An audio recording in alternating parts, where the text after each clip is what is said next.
Hello, this is Celeste from Hexen Arcane, and I'm here today to show you let's just go with a wonderful classic sci-fi movie as we like to show.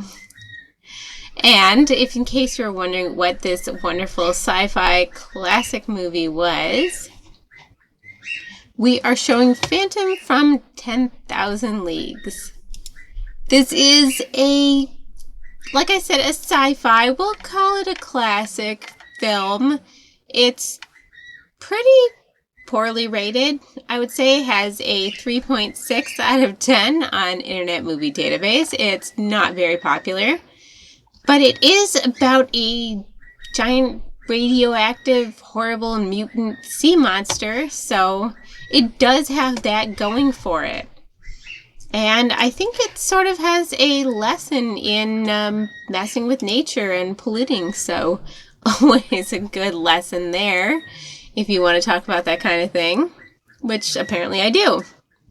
Speaking of pollution and sea monsters and all sorts of stuff, the other thing that I have for you tonight is some footage from my trip to Hawaii. And Morgan also makes a guest appearance, and you will see her at some point in this showing. She is not the biggest fan of sea monsters in general. We call her Captain Morgan because she likes to commandeer ships. And so we're going to talk about Captain Morgan in this episode. But sea monsters, she was like, no, I like to steal boats. I don't want to hear about any giant sea monsters. And she left. But it's a fun movie, I think, in addition to being terrible. So it has that going for it. And as you know, I like showing the terrible movies. There is a little bit of trivia along with this movie as well. So at some point you can see a pier repeatedly in the background by the beach. And it is actually the Paradise Cove Pier in Malibu, California. And it was torn in half by a giant El Nino wave in the 80s. So that pier isn't really like you see it in the movie, but it was in Malibu, California. And together with The Fast and the Furious from 1954, this was one of the first films to be distributed by the American Releasing Company that would later become American International Pictures. And interestingly enough, the monster in a rubber suit was performed by a female, which is pretty unusual, especially for the time. Her name was Norma Hansen, and it was the only known instance of that casting decision being found. So pretty much universally, these giant rubber monster suit-wearing people were men. Also, 10,000 leagues is equal to more feet than I can even figure out, but well below the depth accessible with scuba gear. I've never heard of scuba gear. That would be terrifying. Anyway, since I can't talk, the depth equals 34,500 miles. And the center of the Earth is only about 4,000 miles. So that doesn't even make any sense. And league is an outdated unit of distance measurement at sea. It is equivalent to 3 nautical miles or 5.56 kilometers. I don't know why I use that weird voice for it. And also, in the movie, there is a character named Ted Baxter, also a character named Mr. Grant, and both of these names were also used on the Mary Tyler Moore Show. So that's a fun little bit of trivia about this movie, and I hope that you really, really don't enjoy this movie, or do enjoy it if you like terrible movies. But anyway, start watching this movie, and when you come back, we'll be in Hawaii. Death cell at San Quentin, he foretold the terrible, unimaginable future. I'm gonna kill you, you thick-headed ape. You're gonna die tomorrow.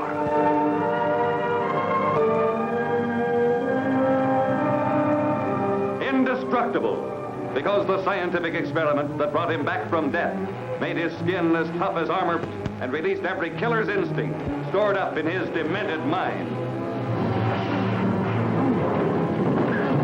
Spawn of science, he begins an irresistible campaign of vengeance,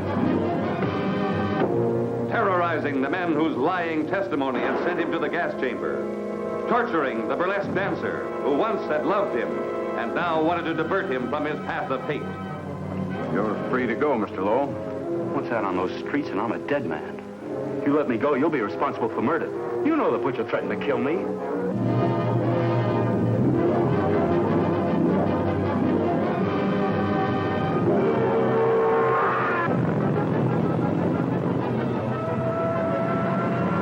Through the 700 miles of underground drains of the city of Los Angeles that were his hideout, he held a world at bay. Bullets bounced off him. Rockets couldn't halt him. Flamethrowers couldn't destroy him.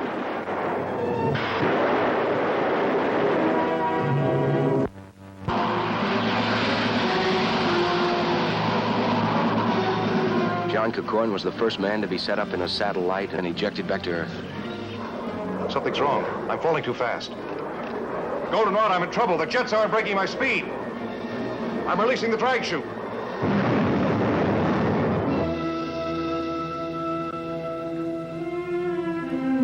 "7 hours and his blood is still alive."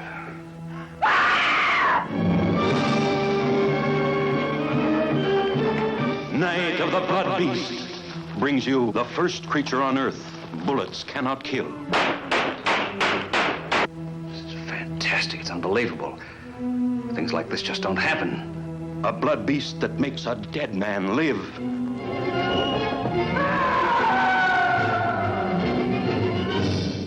Dr. Whalen. Half his head's gone. A blood beast that feasts on Earth scientists. The first satellite creature to impregnate man with its chromosomes. It's true. I can feel it inside. The first exploration into living space, exposing secrets too horrifying to reveal. You'll know days of nerve-straining suspense. It's first-degree terror when you see Night. A crack Air Force test pilot flies the world's newest experimental plane faster than sound. Faster than time itself, beyond the time barrier. Hello, Allison. This is Martin. Do you read me, kid? Come in, Sands Control. Position 18, speed 10,000 plus. Position 20, airspeed increasing. I think something's wrong. 64 years into the terrifying future. A beautiful, horrible cave world you've never dreamed of. A beautiful girl and love. Mankind was made sterile in a great cosmic plague. A new Adam and Eve are the only male and female left to repopulate the world. I value my freedom more than this. So you'll attempt this escape even though we try and stop you? Yes. The jealousy of a she-devil frees the bloodthirsty killer slaves. Follow me, soldiers of revenge. I'll lead you to the captain, to food, to freedom.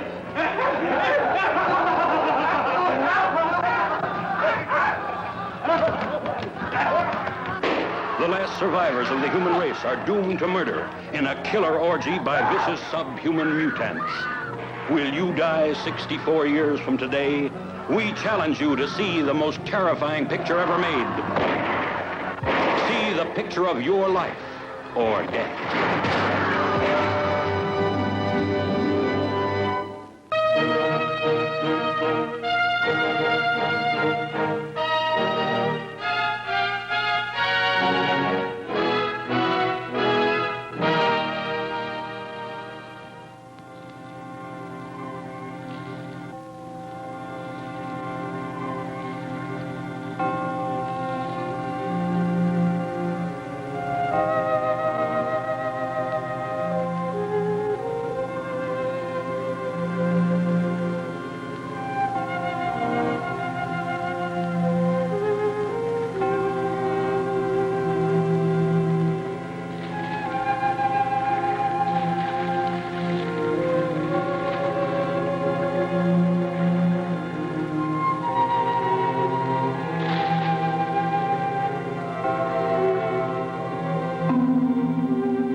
touch that.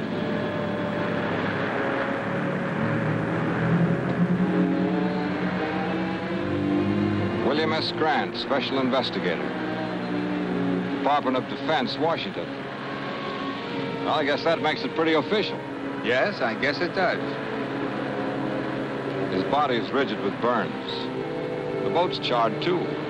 Yet there's no sign of fire. We better get him out of the water. I'll take care of him myself. Just thought I'd give you some help.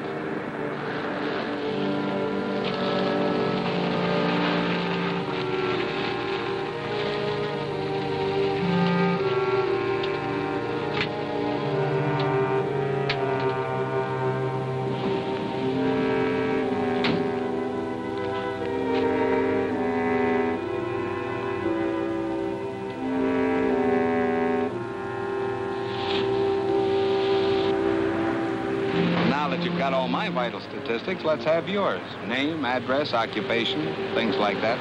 The name's Baxter. Ted Baxter. The address, local hotel.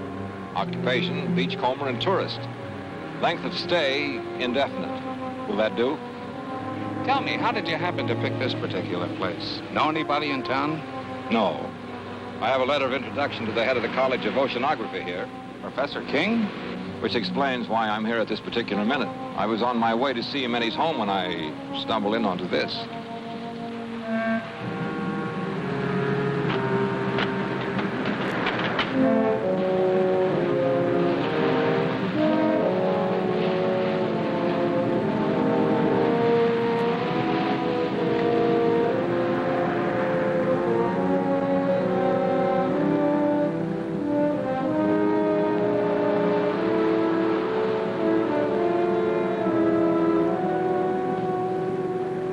Come out of there!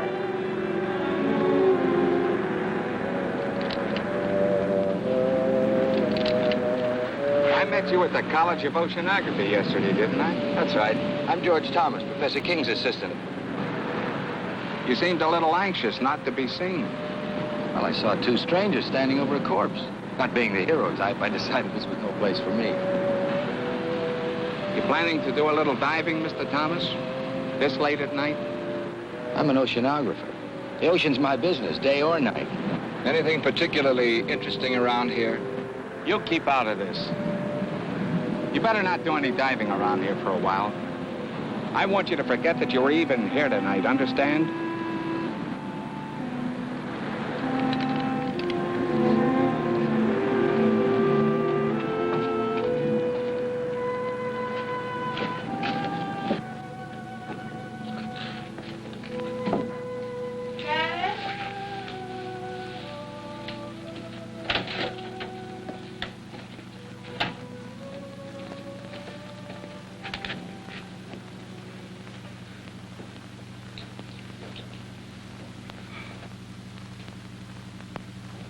You're soaking wet. So I am. I saw a wonderful marine specimen. I went in after it. With the college on vacation, you're spending more time there than ever. I hardly see you anymore. I've never seen you this detached from me, from reality. I'm working on breathtaking things, Lois. Great things. And you still won't tell me what it is? Not yet. You've got your own staff consumed with curiosity. Even your secretary has asked me if I know what it is you're doing behind that tightly locked lab of yours. She's a sneaking, prying female. I should fire her. And I suppose George is quizzing you, too. A little. I think he feels a deep resentment because you cut him off from your work so. He's an opportunist, not a scientist. I don't trust him nor Ethel. They're both spying on me. I'm not here. I'm in bed. I've been in bed an hour. An hour, you understand?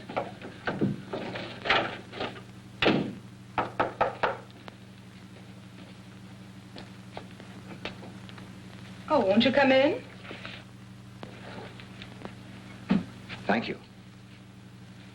Is Professor King here? I'm sorry, he's asleep. He went to bed an hour ago. Oh, I see.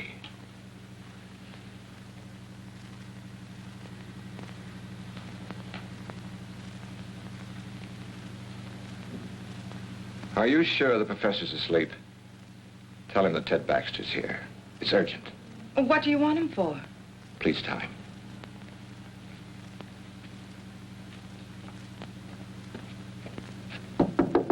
Dad? Dad? So this is at the Sea Life Park on Oahu in Hawaii, and it's the monk seal pen, and they're actually, I think, considered endangered. There's only 1,400 monk seals approximately in the world, and they have one here. I'm going to show it in a sec, and it is, yeah, right here. You can see the monk seal kind of hanging out, and it is one of only 3 in captivity in the world. And there's a hike to go see an albatross breeding ground, and you can often find monk seal there. Now, when we went there, there was no monk seal that you could see. I mean, there was one that had been there, but unfortunately it had been caught in a fisherman net and was entangled in there. So they actually had the rangers there to come and free it, and they asked people not to take any pictures or videos and to stand back and just let the rangers do their work. But I think it's really cute, and the males apparently get to be 8 feet long and the females are about 7 feet long, so barely any difference between them.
My friend the beachcomber.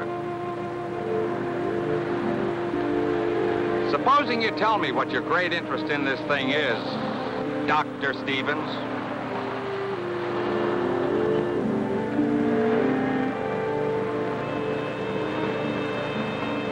You work fast, don't you? Oh, I've learned quite a lot about you, Doctor. You'd be surprised how well Washington knows you. Care to hear how famous you are?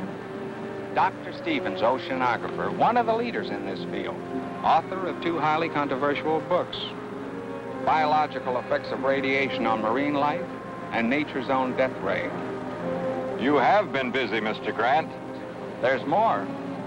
Dr. Stevens, in a laboratory experiment, successfully activated the hydrogen isotopes in heavy water to form an atomic chain reaction. He called this development the first workable death ray. Suppose you tell me what you're doing with that Geiger counter. Well, I told you I thought the boat showed radiation burns. I wanted to verify it. I did. Scientific curiosity, you might say. And using the phony name, what's that for? That's for reasons of my own. I watched you yesterday, the way you looked out there as if you expected something like this was going to happen. Am I to consider myself a suspect?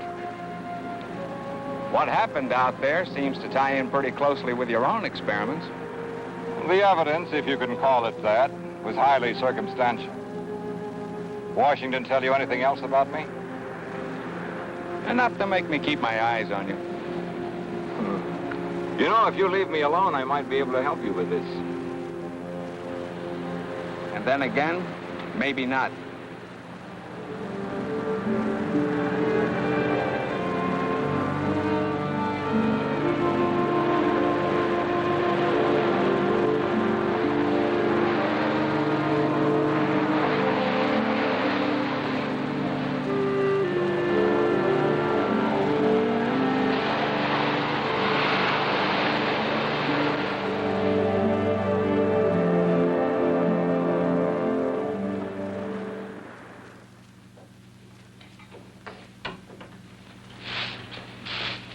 Morning, Miss Ethel. Morning, Andy.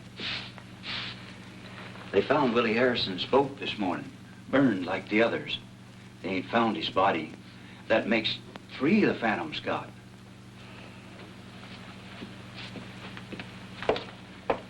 You know what they're saying in town? That nothing like this ever happened until they opened the school here. I can't say that I blame them. The way the professor's been acting, locking himself up in his room. He won't even let me in there to clean it. And all those noises coming from that room. I've got work to do, Andy.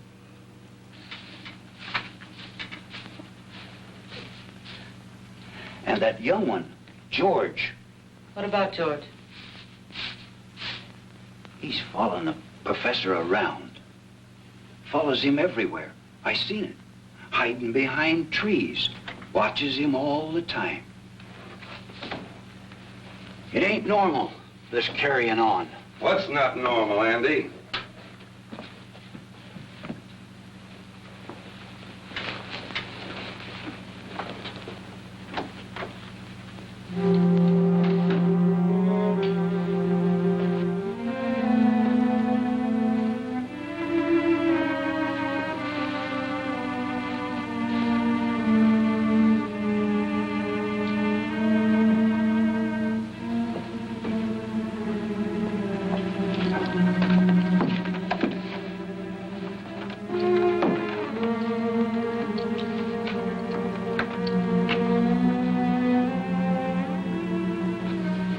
I'm not to be disturbed, you understand? Yes, sir.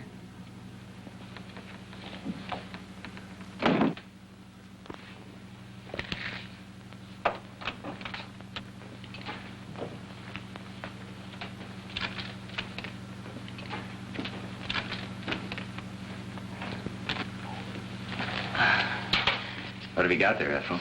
Nothing, just a piece of scrap.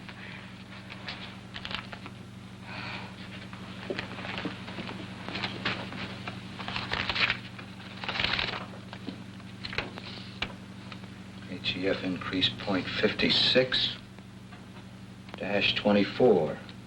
0.64 -32. 0.70 -18. Oh. Keeping right up with the professor, aren't you, George? I'm one step ahead of him. I've got to get into his lab, Ethel. You've got to help me get in there. It's worth a lot of money to me. To you, too. I could tell him what you're up to. You could.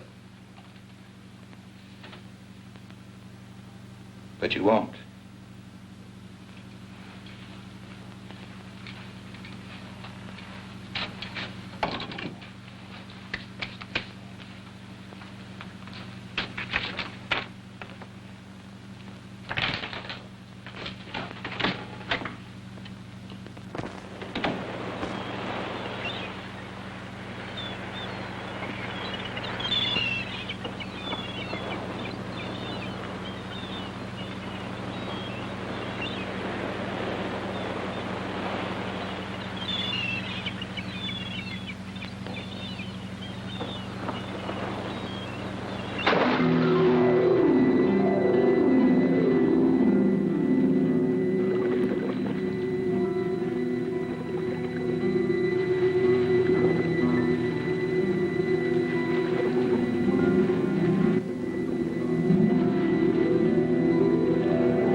Oh, hi there.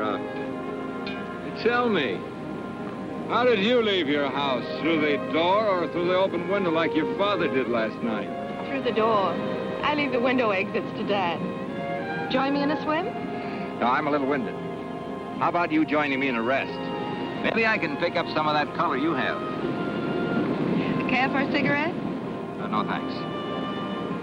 Is something the matter? No. You seem a little nervous, Mr. Baxter. Why don't you call me Ted?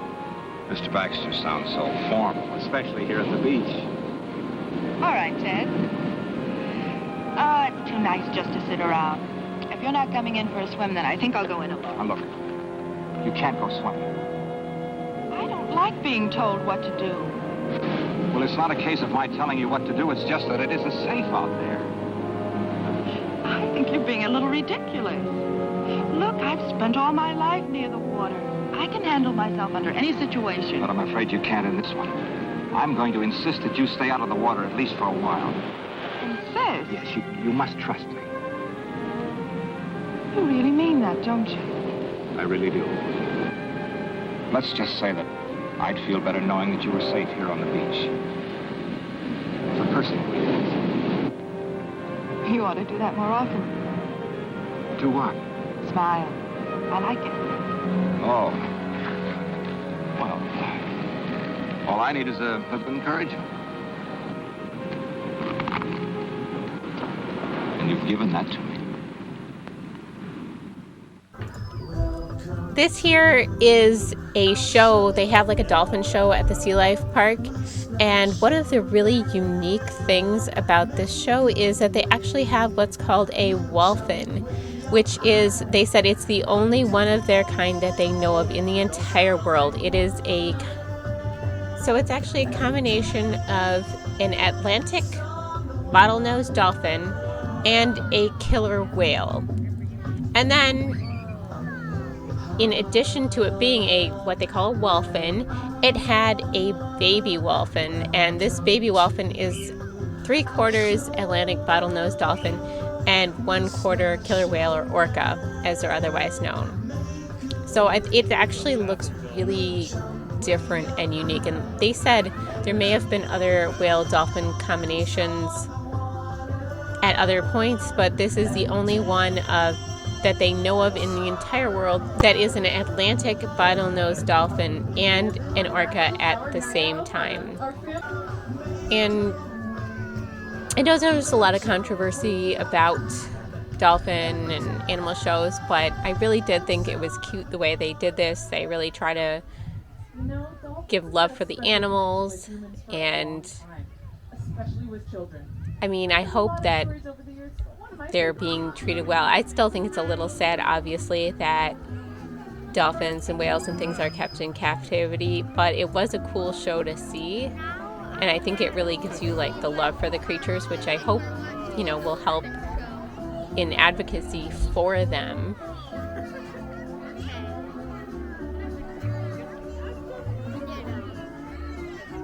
It is really cute seeing them play. As you can see, you'll catch glimpses of the whalfin. It is just really different looking. It has like a weird, like the nose of it really looks like an orca as opposed to a dolphin. I think it has like a lot more blunted nose. And its baby too also looks really different. Its teeth look different to me. Like, it's a strange looking little critter.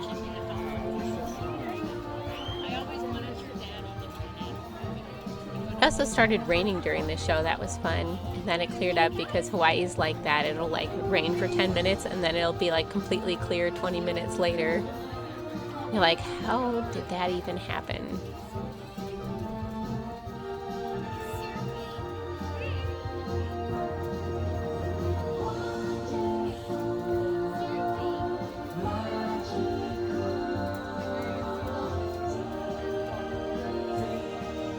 I do like, though, that because it is Hawaii, they get to be outside all the time, which is nice because it makes me really sad when they're just kept indoors.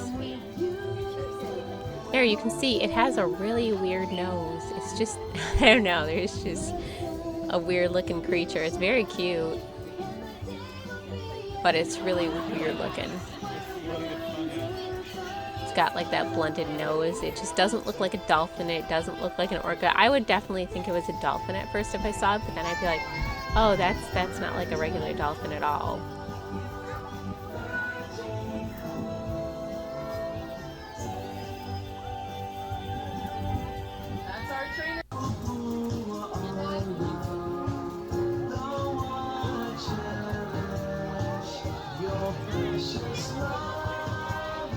The Sea Life Park did have some really cool things. It also had like a touch tank where you could touch a baby turtle, like a baby sea turtle, but they were people there helping, so you know they would pick it up carefully and hold it in a way so you could touch it. So I liked that they were being protective of the animals. They also had a starfish that you could touch, which was really neat. Felt really interesting.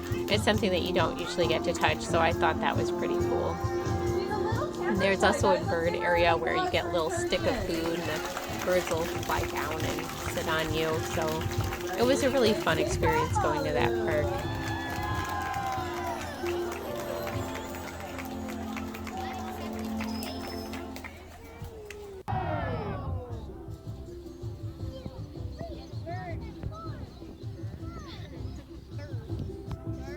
I think it's so cool, the tricks that dolphins can do, and whalefins apparently as well. The whalefin seems basically no different than the dolphins for all intents and purposes in the way it acted. I wish that pole hadn't been right there in my vision, but really cool tricks that they can do.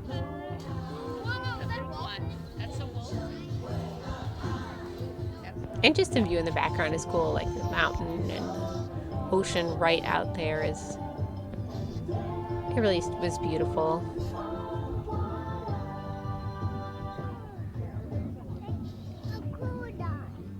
Okay.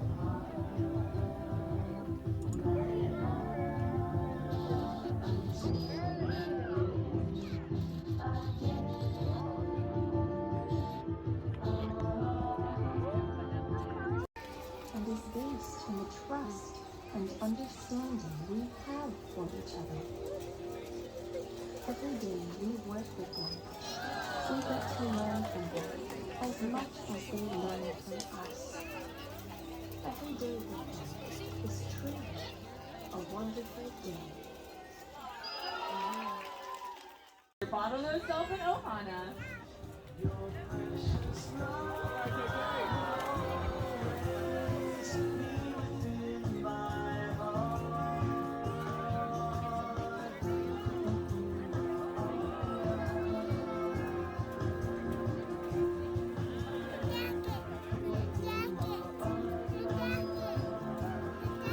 Hey, Atticus.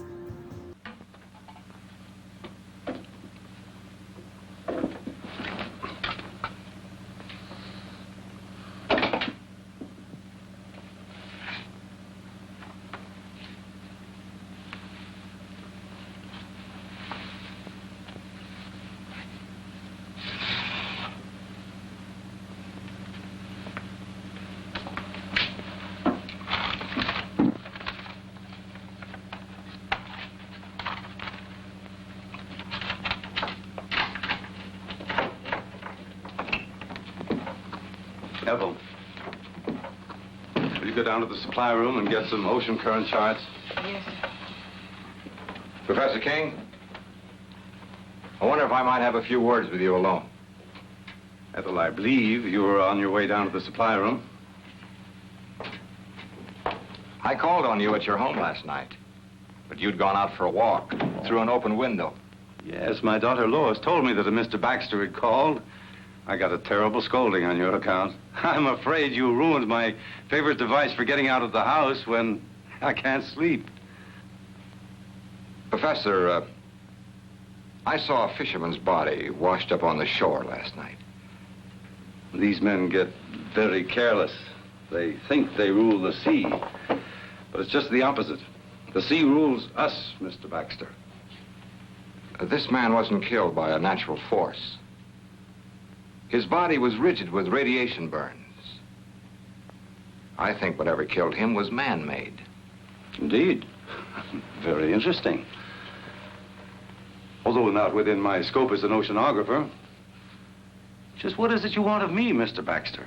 Well, I'd like a detailed study of the ocean in this vicinity, the depth and the composition of the floor, anything that you might have.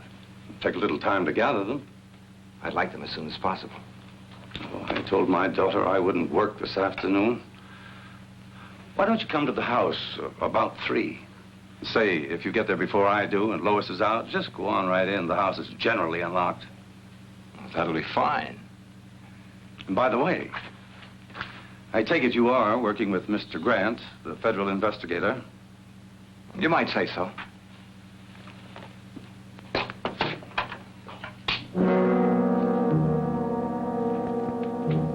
You can come in now, miss. I hope you found the conversation interesting.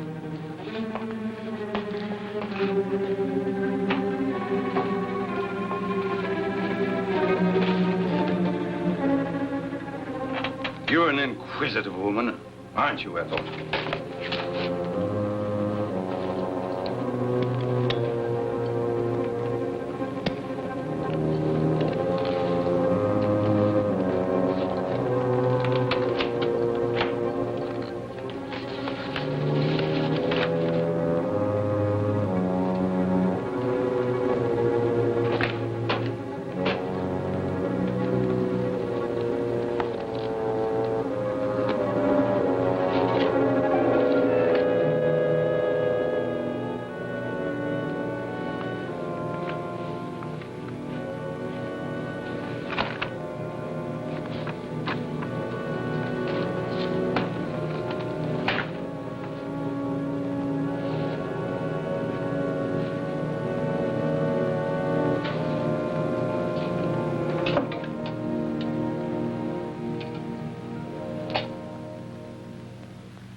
Well, at least you might have knocked. Well, I did. And your father told me to open the door and come in. He would. Would you mind handing me those things there? Surely. Thanks. Is Father expecting you? Yes.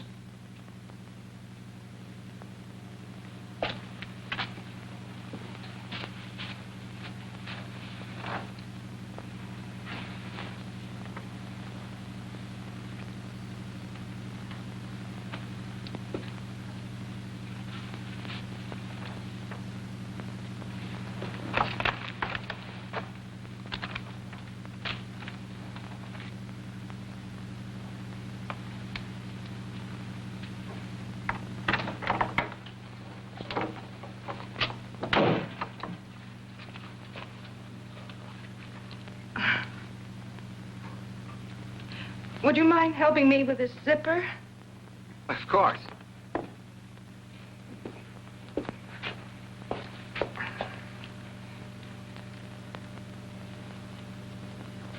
You're an awful long time with that. Mission completed. Sorry to say. Hello. I'm sorry I'm late. Well, now that Dad's here, will you excuse me? Oh, surely. I hope these are what you wanted. Dr. Stevens. I've read your books very thoroughly, Doctor, on which, incidentally, your photograph appears. Well, maybe it's just as well you know who I am.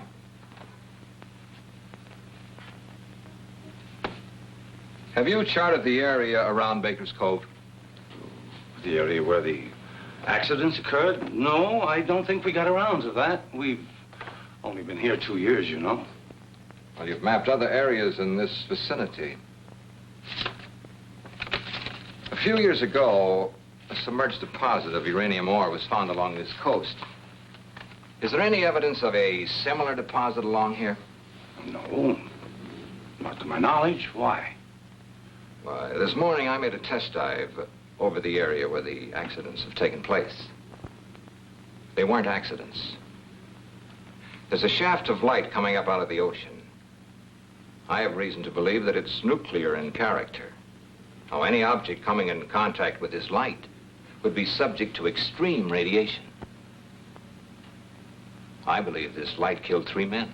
Incredible.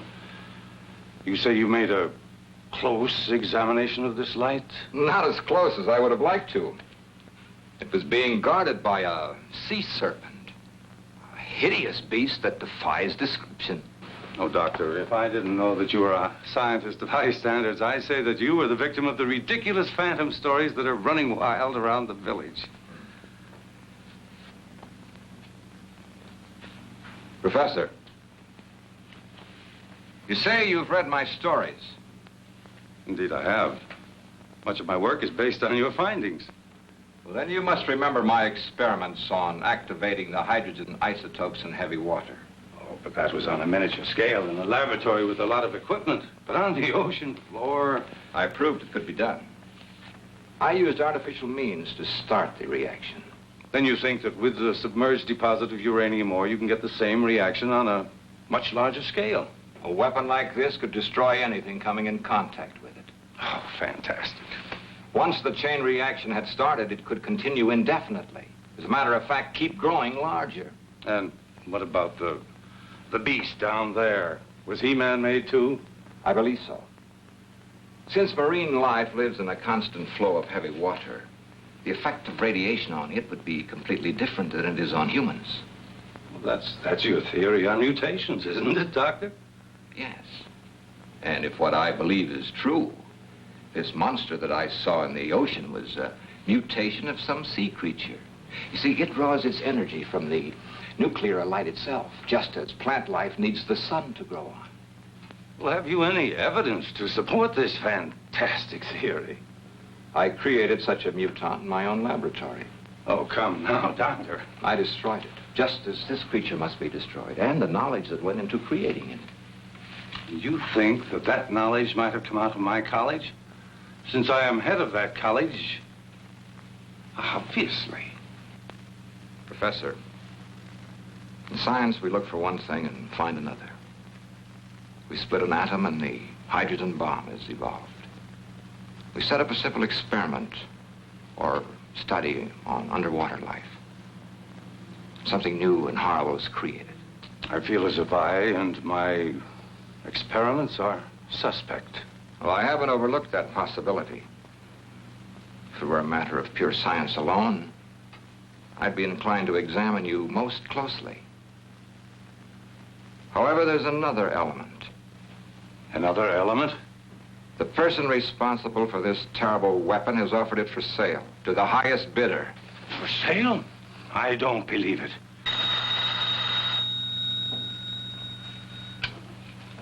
Hello. Yes, Mr. Grant. We'll have them ready for you in the morning. That's right. Goodbye. Grant's going to make a dive in the morning. He's borrowing some equipment from us. We can't let him go down there. Why not? Well, in view of what you told me, I thought... But it's not safe for him to go down there. Why are you staring at me, Doctor? You seemed so skeptical when I told you the results of my test dive. Yet you show genuine concern for Mr. Grant's safety. Good day, Professor.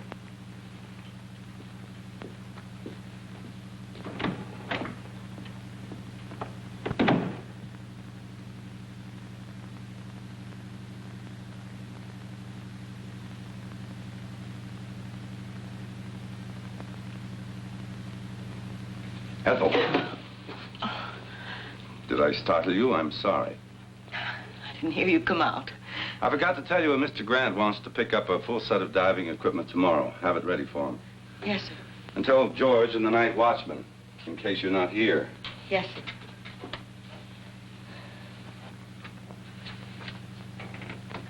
Ethel, I consider you an intelligent woman.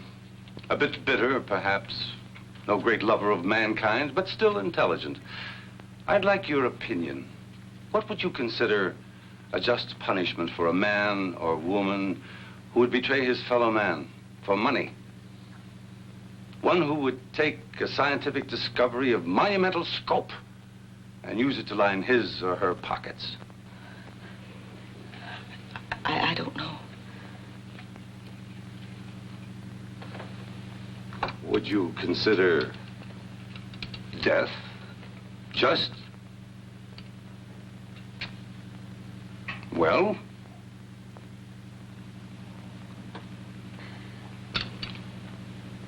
No matter. You can tell me some other time.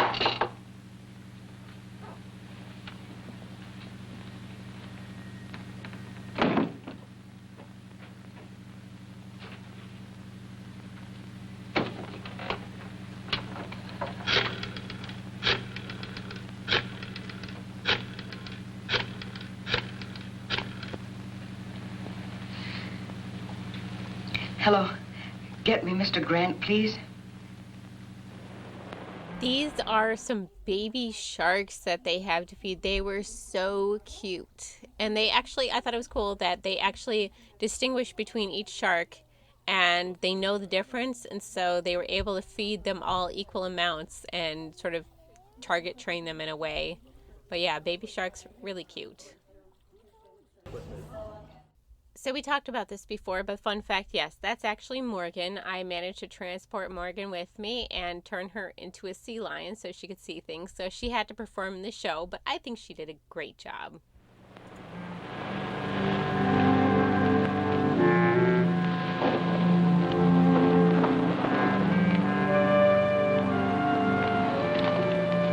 He shouldn't have come here. I may have been followed. There was a time when you would have welcomed me under any circumstances. They've got federal men investigating.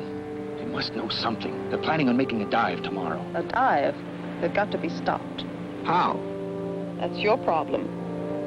You shouldn't have come here. I had to. I got a cable from Antwerp. I'm to fly there in 2 days. They're expecting me to bring some vital information from you. I'm not ready. You were ready enough to accept a considerable sum of money in advance, weren't you? I won't know anything until I can get into King's lab. Then get in. Butt your way in. I tried that with his secretary. It didn't work. You're facing some serious problems, George. You have 2 days in which to find the answers. I'll be leaving for Europe the day after tomorrow. Where will I find you? I'll be spending most of my time soaking up a little sun at Colby's Point. That's where we used to meet, remember? I remember. For quite a while, we were just a man and a woman, weren't we? I didn't know then they could put beauty and poison so cleverly together in one package.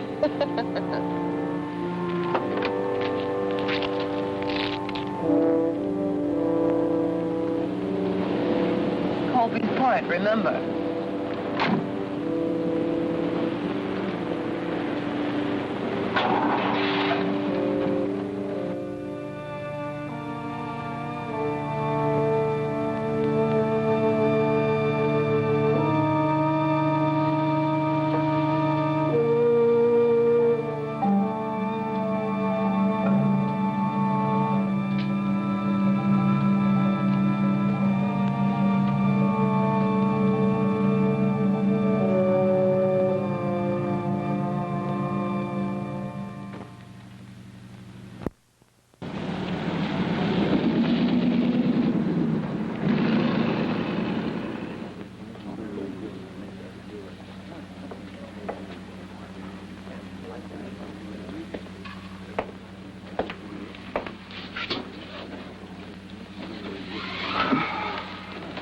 Is it all right to talk here? Go ahead. I can tell you what you want to know. All right.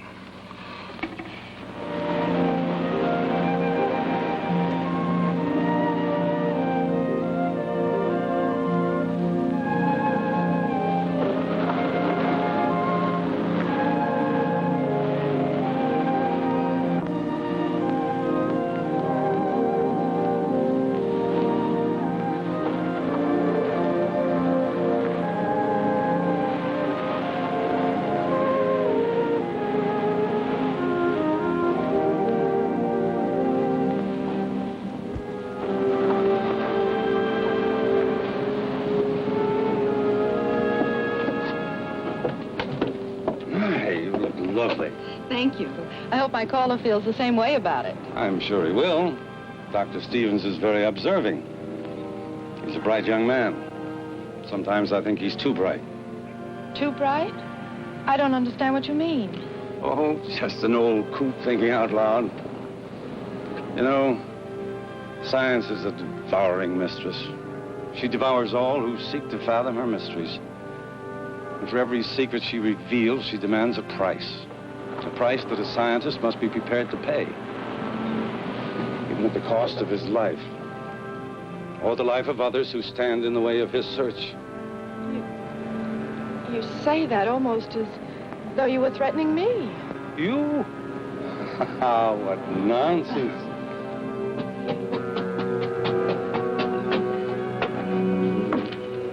Good evening. Good evening. Evening. I dare say you two won't mind being left alone.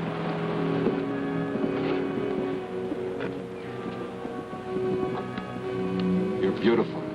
Which is a good opening line for any date. Oh, I've got more. But they require an entirely different setting. How about a nice walk along the ocean?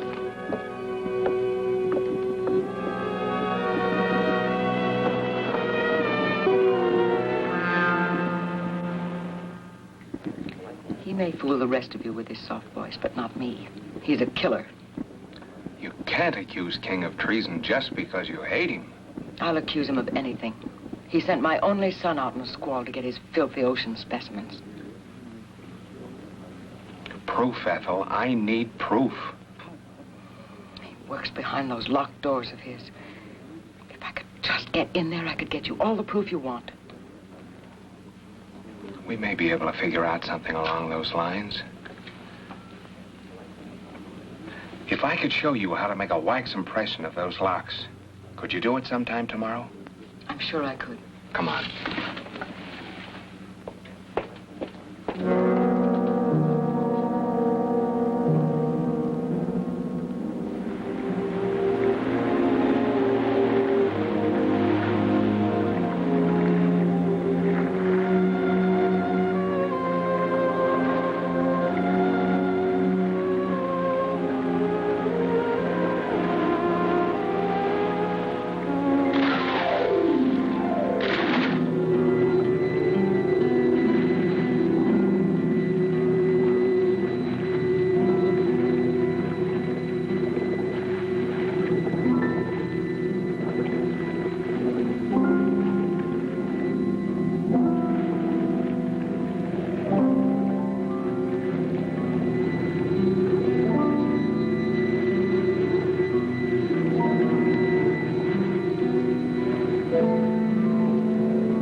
Better be getting home. It's late. It's been a lovely evening. Yes, it was pleasant. And it did go fast. Mostly in talk about my father and the college, now that I think of it. You've learned a great deal about him. Natural curiosity about a fellow scientist. There were some very pleasant moments of silence, too. We really should go. All right.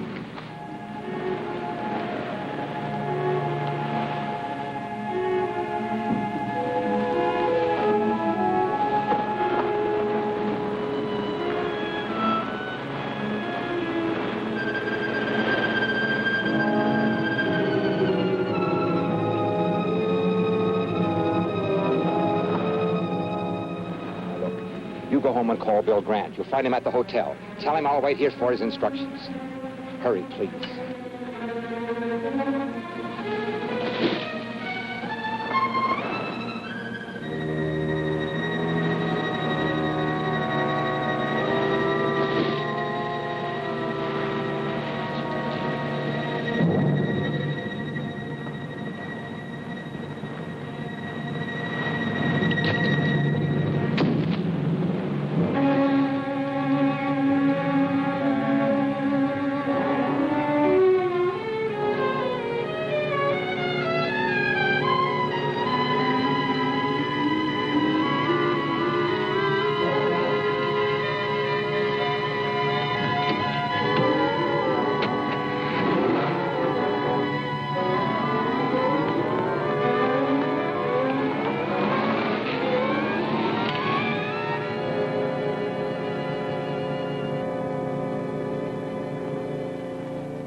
They're burned worse than the fisherman was. I think it's about time we did something about this. We? Am I off your list of suspects? Earlier today, I had a long talk with Washington. You were the topic of conversation. Am I to be shot at sunrise? They told me to cooperate with you. You could have floored me. They put you on this case, too, and didn't even tell me about it. I thought they would eventually. Apparently, they wanted two completely indifferent investigations of this. One from a scientific point of view and one from a gumshoe, government style. Pacific College of Oceanography. You know, this spear may be our first real break. Kind of narrows the field down, doesn't it? Yes, it seems so. I think I'll take it down to the crime lab and have them dust it for prints. How about you going down to the college and picking up some diving equipment? I checked with Professor King, and he said the night watchman would give it to us. Okay.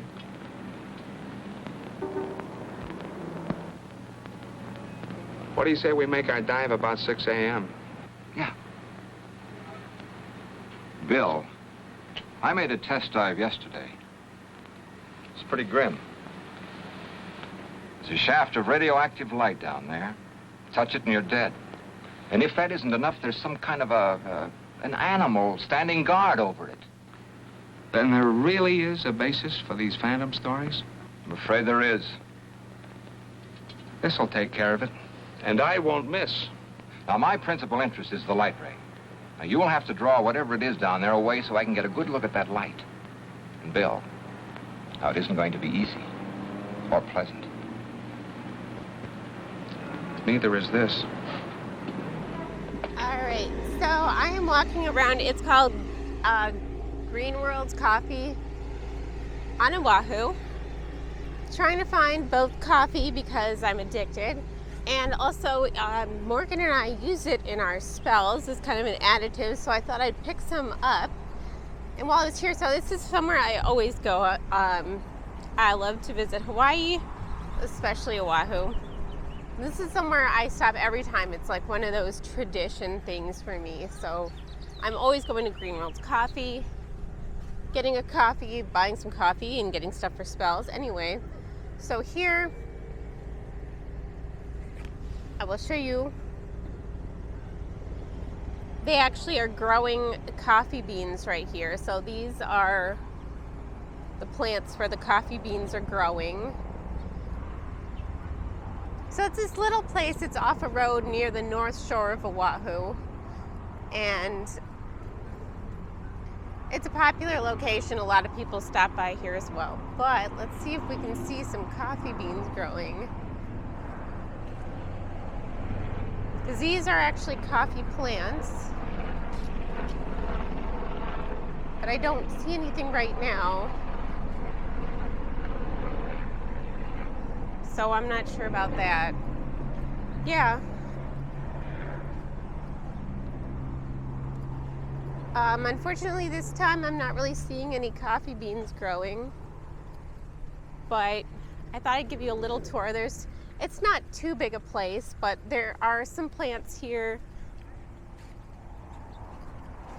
where they grow their own coffee beans, and it's kind of on a little corner intersection.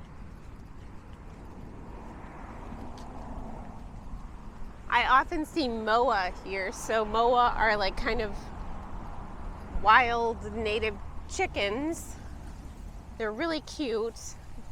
They're all over here with their families. This time I'm not seeing as many moa as I've seen other times, and I'm not seeing any here right now. I'm kind of on a hunt for some, but we'll have to see if we can spot some. Anyway,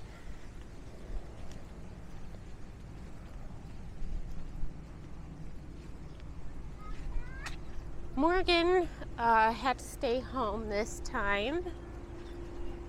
She's not currently able to leave the continental U.S. because of a little issue she had in Vegas. Not fully resolved yet. But we don't tell people that. We just tell people that, what was our excuse?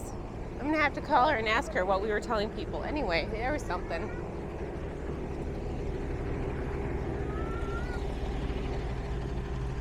Yeah, it must not be the right season for the coffee beans because I'm really not seeing anything here. Just some flowers starting.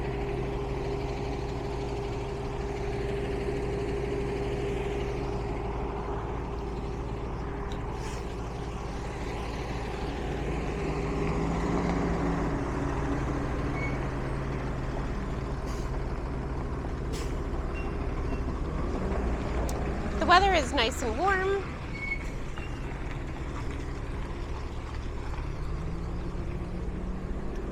There's ice cream, there's shaved ice here, there's a little gift shop, and you can of course buy coffee, which I did.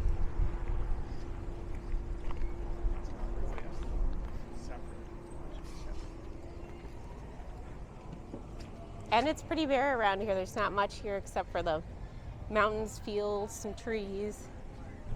So I like to stop like at this one, which is out a little bit farther away from all the hubbub and the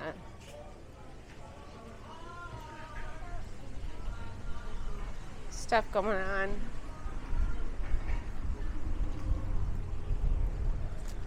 Green World, yep, Green World Coffee.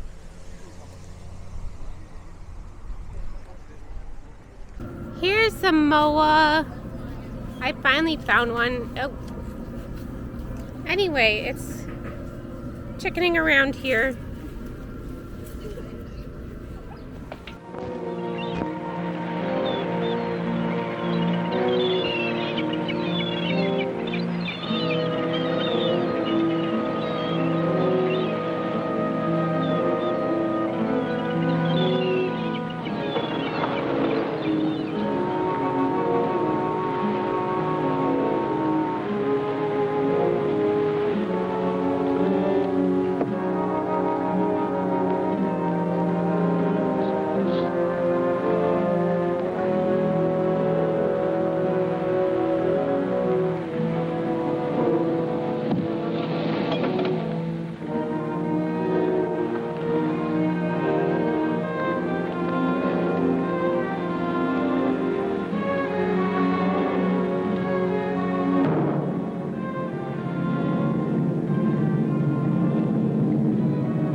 want to go in? Feel all right?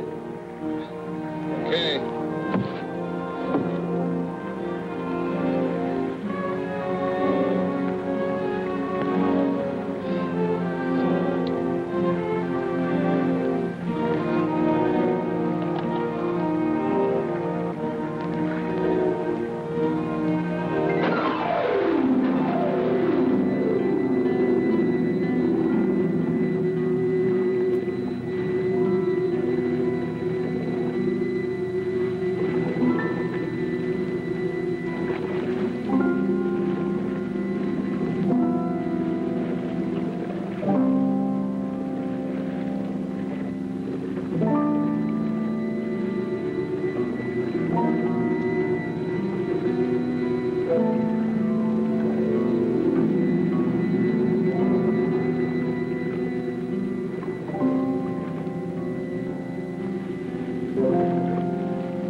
I'm picking up King and his assistant. What for?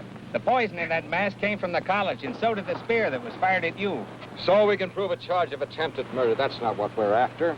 We want to know who created that thing and how to destroy it. Don't you understand, Bill? It's the knowledge, the know-how that went into making that ray. That's the real danger.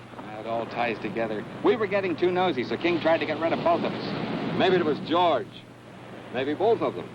The secretary could be tied into it for all we know. Now, rule her out. We were, well, talking.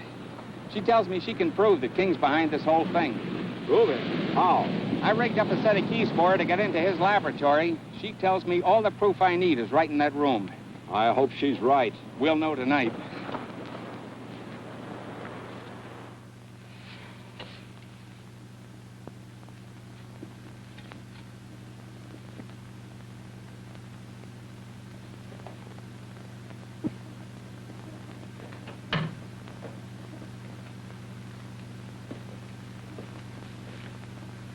One of the spear guns is missing.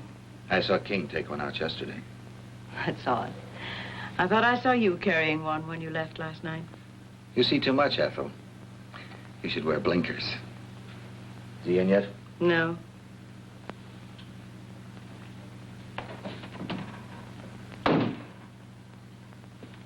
to get in there today. Break the door down. He mustn't know, Ethel. This is important to me, as important as staying alive. I can't help you. This is serious. I'm in trouble. You like that, don't you? I've too much trouble of my own to worry about yours.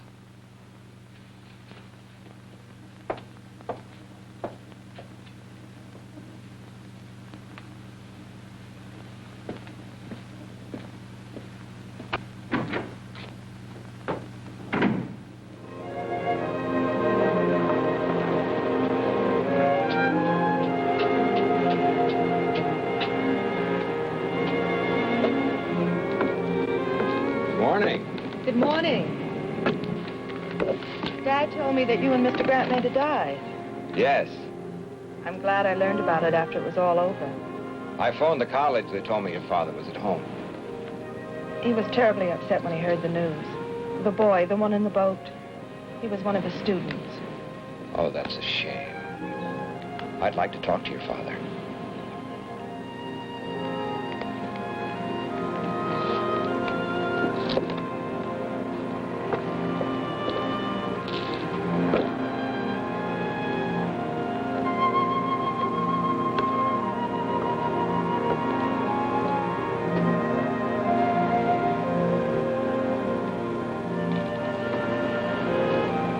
You wish to speak to me? Well, yes. I thought you might be interested in the results of the dive we made this morning. The very fact that you're here now tells me that your phantom, as well as your light ray, is a myth, a hoax. They both exist. The light ray, as you call it, is very definitely atomic and deadly. The only reason I'm alive is because I made sure I didn't come in contact with it myself. It's all too preposterous for serious thought. Phantom, marine mutations, death rays, utter nonsense. I'm afraid, Doctor, that you are the victim of an overwhelming imagination. Good day, Dr. Stevens.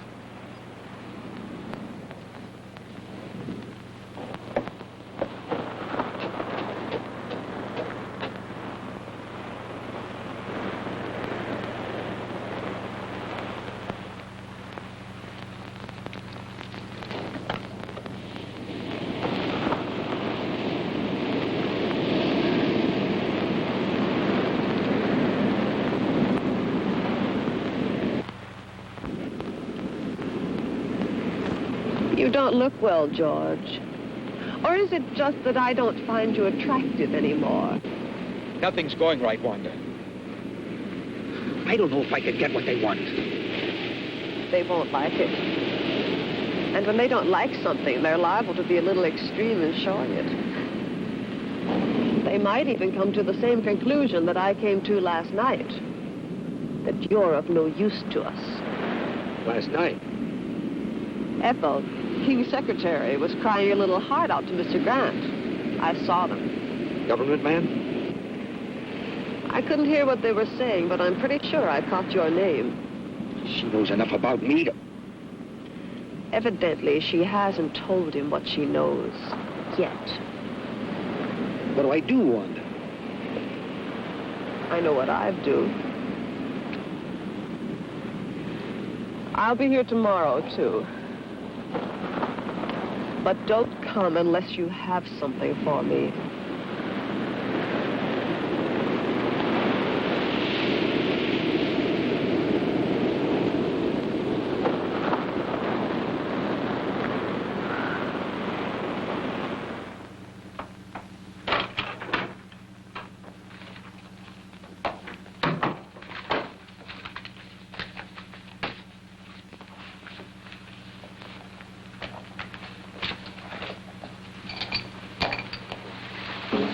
You're working very late tonight, aren't you, Ethel?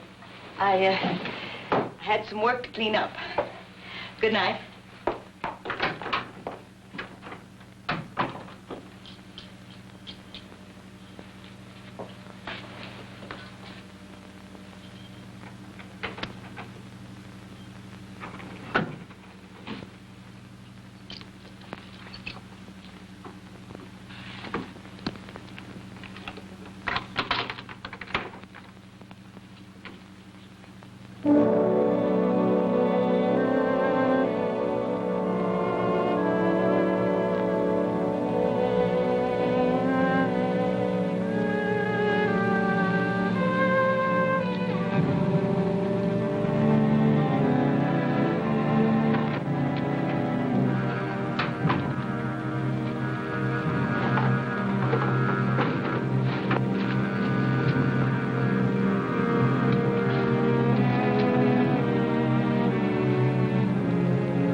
Ethel,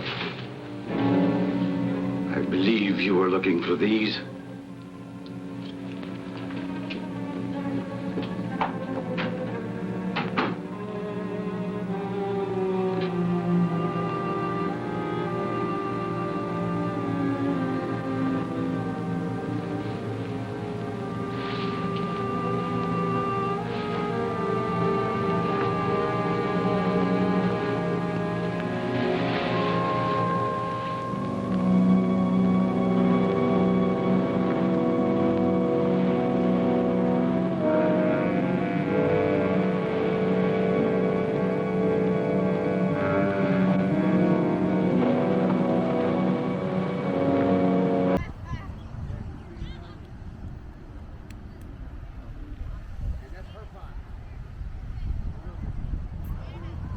These are some tide pools near Shark Cove in Oahu. And tide's a little, well, the surf's a little high, the tide's getting high as well. But you can often see some fish in there. People snorkel a little bit, especially when you can swim. Sometimes if the tide's really low, you really can't swim in there. And in the past, I've seen things like eel and octopus and sea urchins in there. It's pretty cool. So what you see here is the pineapple maze at the Dole Plantation on Oahu. And this, as you can see, you get this ticket and you have to fill out these stations because there's 8 stations across it. So they actually give you a map. But this is the 2008 Guinness Book of World Records biggest maze in the world. It covers, I think, over 3 acres, and it's a lot to cover. So I'm kind of wandering around here trying to make my way through the maze and play this game where I can fill out all the little, show you again, the little shapes. I got the fish, I'm trying to get some more as I wander here around this giant maze, and it's shaped like a pineapple, so it's known as the Pineapple Maze at the Dole Plantation.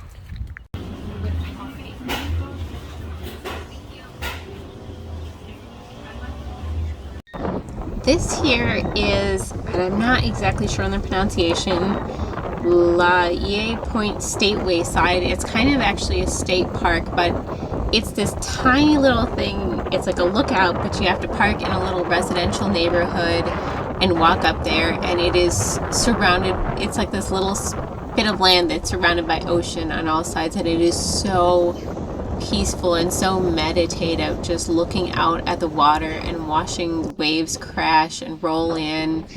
I just took my breath away. It was one of the most magical places I saw there.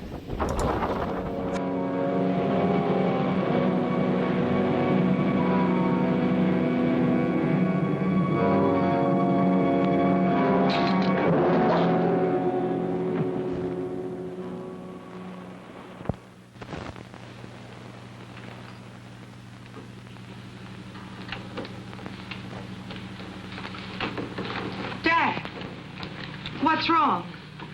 Oh, I feel so old, so tired, defeated. Dr. Stevens, I want to apologize to you for my rudeness this afternoon. I've had a few very trying days. Of course, I understand. Maybe I better leave. Come in. Professor King? That's right. Were you at the college tonight? Yes, for a while. Mind telling me when you left? About an hour ago, I think. What's this all about? Your secretary, Miss Hall, was found murdered a short while ago. Ethel? She left the college. A few minutes later, you followed. That it? I don't grasp the significance of that fact. Do you think that I would take a human life? Willfully, deliberately? She just as well as told me you were going to kill her.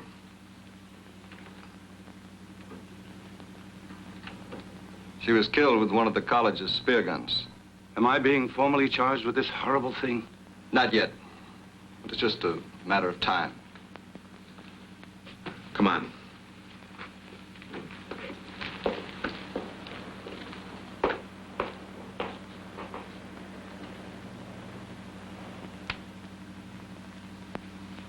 Dad.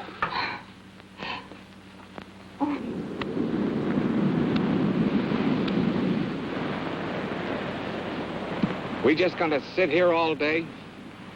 There isn't much else we can do till the sheriff gets here with his report. No, it's just like I killed Ethel myself. I rigged the keys for her to get into King's laboratory. That's it.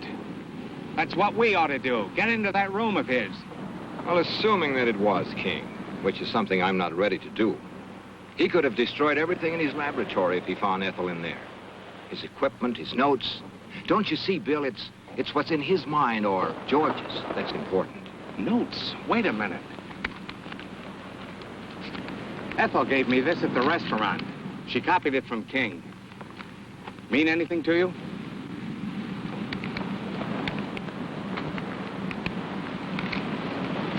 Oh, we solved your murder for you, Mr. Grant. Same spear gun fired both shafts. The one that tried to kill Doc here and the one that got Miss Hall. Same fingerprints over both of them.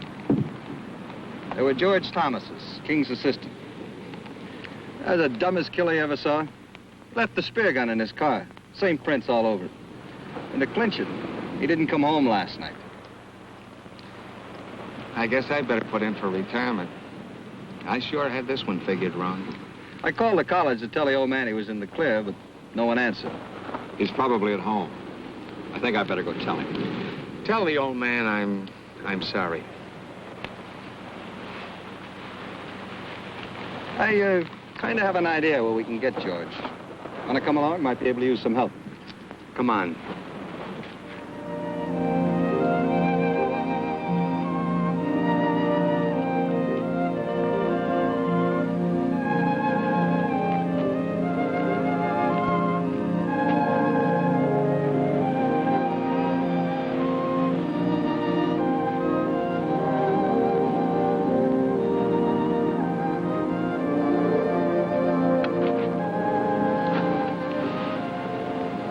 I've forgotten how pleasant it could be, just walking. You see, it's not so hard to take a day off. We'll do it again. I doubt whether the trap would permit it. The trap? Knowledge sometimes has steel jaws, like a trap, and it can either destroy the hunter or the hunted. You frighten me when you talk like that. Am I, Lois? Not too.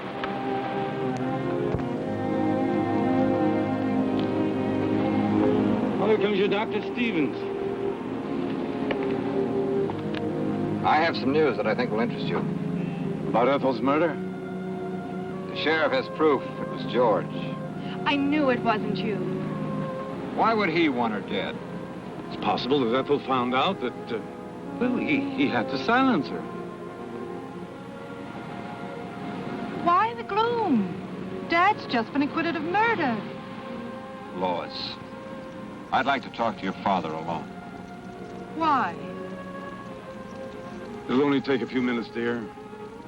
You better run on home. I'll follow you there. You'd better go, please.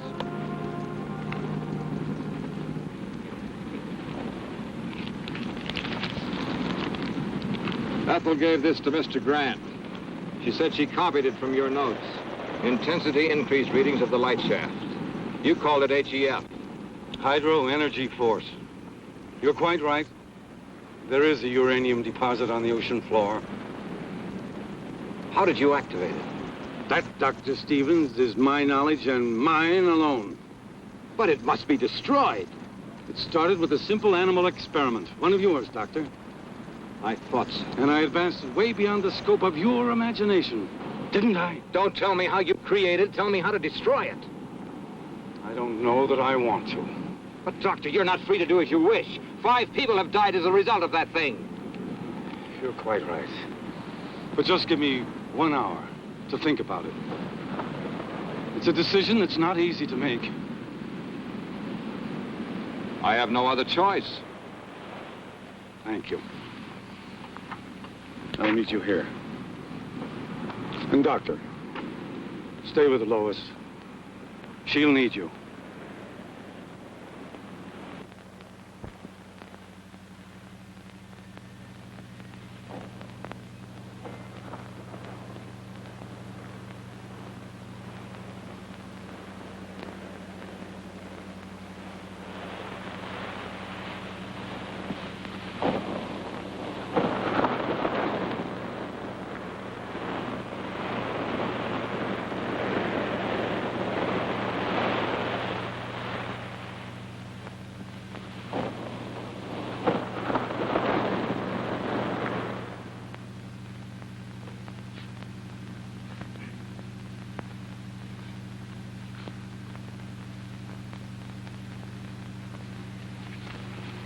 I know Dad's in some kind of trouble and needs me. I know it.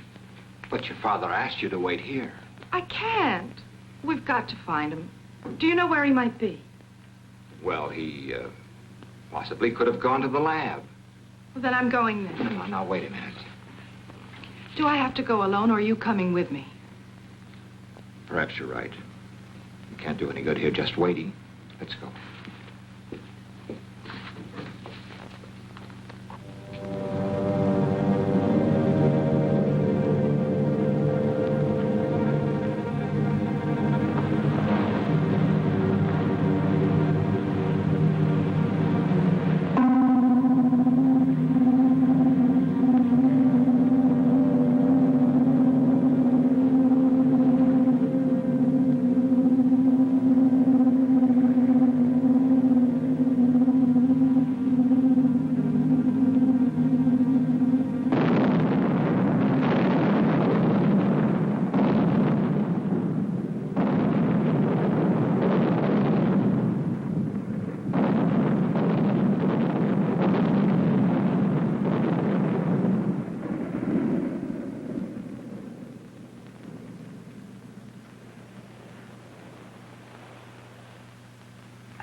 Ted, what happened? That ship had just exploded.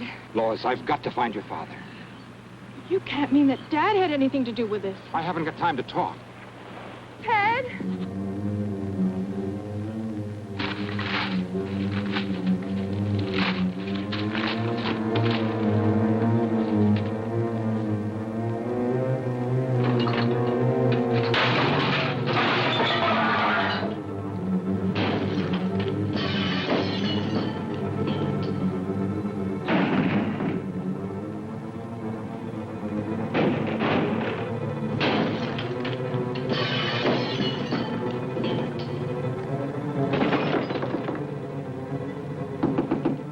Professor King.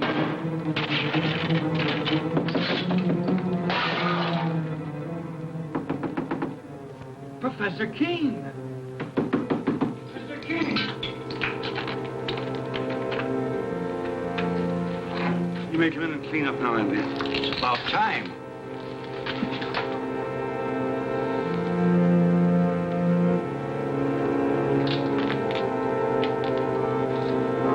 What in the world is that? Do you mean to say that's one of God's creatures, Professor?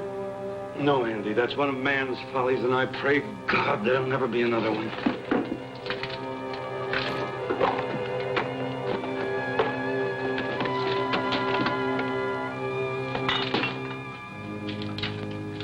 Goodbye, Andy.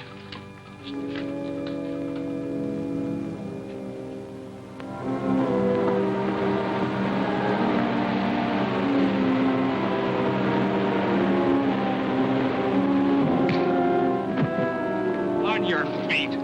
Figured you'd show up here sooner or later. What do you want of me? Just a confession to Ethel Hall's murder. We found a spear gun in your car. Ballistic test and fingerprints pretty well tie you into it, mister. You weren't very clever about it. Neither was your girlfriend, Wanda. No, I guess I wasn't. I should have learned more of my teacher. He killed in wholesale lots. What are you talking about? Professor King. He planted that thing out in the ocean.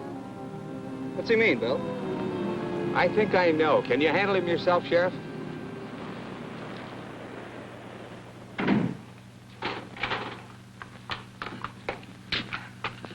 What happened? Where's Dad? He left a few minutes ago, Miss King. Did he say where he was going? No, he just busted up the place and left in a hurry. Why destroy all this? Experiments is life's work. I'm afraid only your father can explain that. I still don't understand. Do you know why he did this?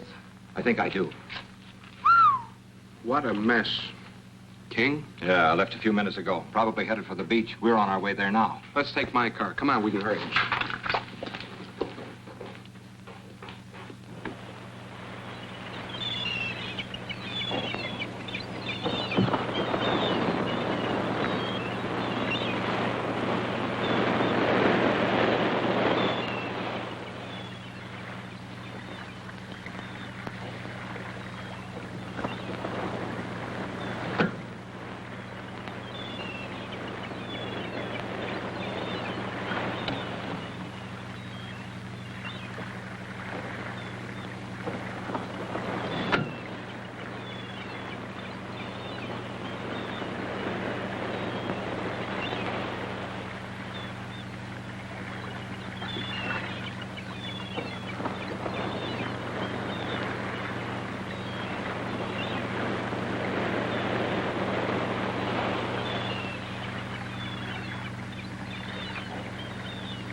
time, perhaps I could have stopped him.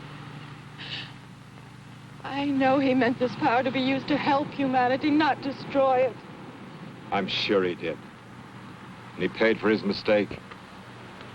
Nature has many secrets that man mustn't disturb. And this was one of them. I know.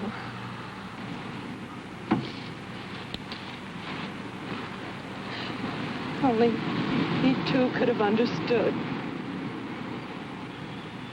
I'm sure he does, Lois. That's why he took his secret with him.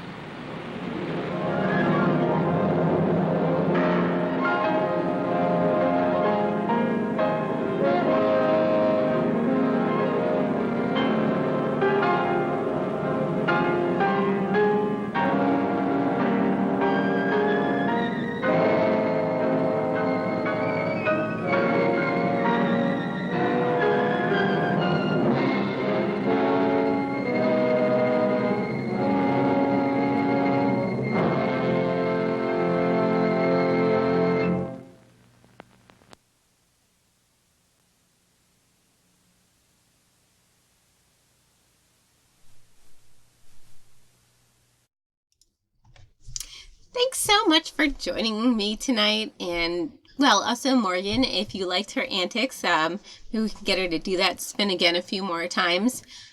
She also at one point had to do a salute and a little bit, and there was one more. But anyway, she put on a great performance for all the people there, and she really thought fast because she was not expecting to be in a sea lion show. So she got thrown into it out of nowhere. Like I said, she's used to being a ship captain when she's anywhere near the island, so commandeering a boat was not an option at that time, so she decided to just blend in, and they rewarded her with lots of fish, and Morgan loves fishing, so I'm pretty sure she really enjoyed it. But I thought it was super cute that they did the little spin and the hula and the little bleh and the salute. And I wish I could remember what the last one was. But there are 4 ones that she did as part of the performance. And anyway, we should all give Morgan a big hand because I thought she did excellent. Anyway, this movie, really bad. Also really good. I like sea movies, like anything nautical, I really tend to enjoy. So I had fun with it. And there's a lot of Hawaii I didn't get to cover this time. It was just kind of a whirlwind. And so I thought it was fun to bring to you what I could. And hopefully if I go again, I can get more and some more of the hauntings, true crime, and other stuff that, you know, we love to cover. And also just random history and facts and more time at the beach, because who could not use more time at the beach, especially in Hawaii. One of my favorite things there is going swimming, like snorkeling and looking for fish. I've seen an octopus. I've seen an eel. Those things just make me so happy. I love sea creatures. Anyway, I digress.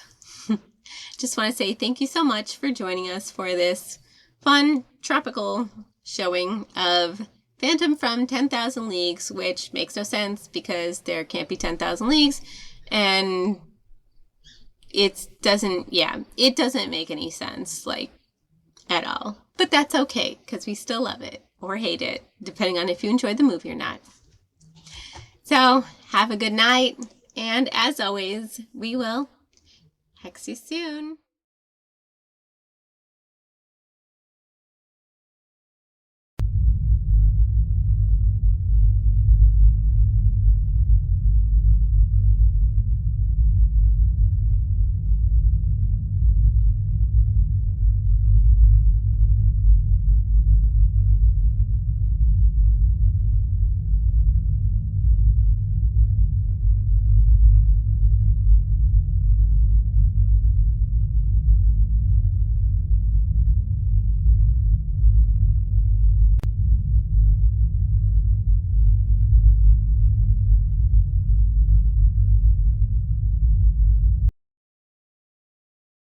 Hey guys, it's Celeste here from Hexen Arcane, and I'm here to talk about a true crime case.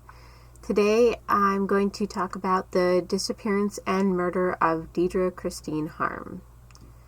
This is a case that has really stuck with me and kind of haunted me in a way.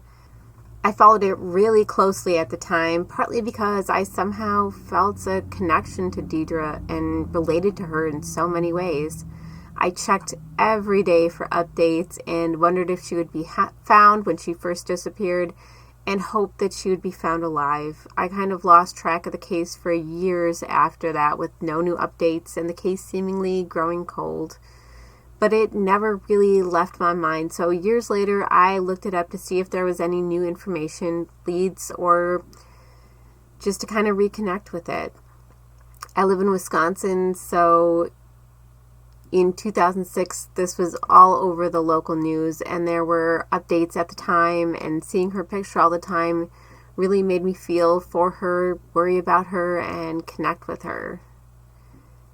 So this takes place in 2006 when the 21-year-old mother of a 4-month-old baby went missing after a night out with her friends in Wisconsin Rapids. She was described by her friends as fun, bubbly, and a free spirit who was a devoted mother, and she'd just gotten her own apartment in Wisconsin Rapids for her and her baby, and she was really happy and really excited about this big step in her life.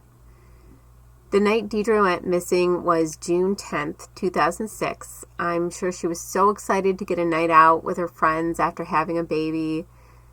That night, she got a babysitter and went to a couple bars with her friends. Specifically, the Body Shop and the Finish Line are named as bars she went to. The night she went out, she was dancing at the bars and having a really good time. She was there with a friend who eventually wanted to head home, but Deidre wasn't ready to call it a night yet, so she decided to stay out later by herself. It wasn't until the next morning when the babysitter called that her friends realized that she hadn't picked up her child and hadn't made it to work that day. She was reported missing, and the search was on for the young mother. Wisconsin Rapids is not a large town. It only has about 18,000 people in it, so this was quite unexpected for her to just disappear. Her friends and the father of her child were questioned, but their alibis all checked out. However, the friend who left her at the bar was able to say that Deidre was talking to a man before he left her there.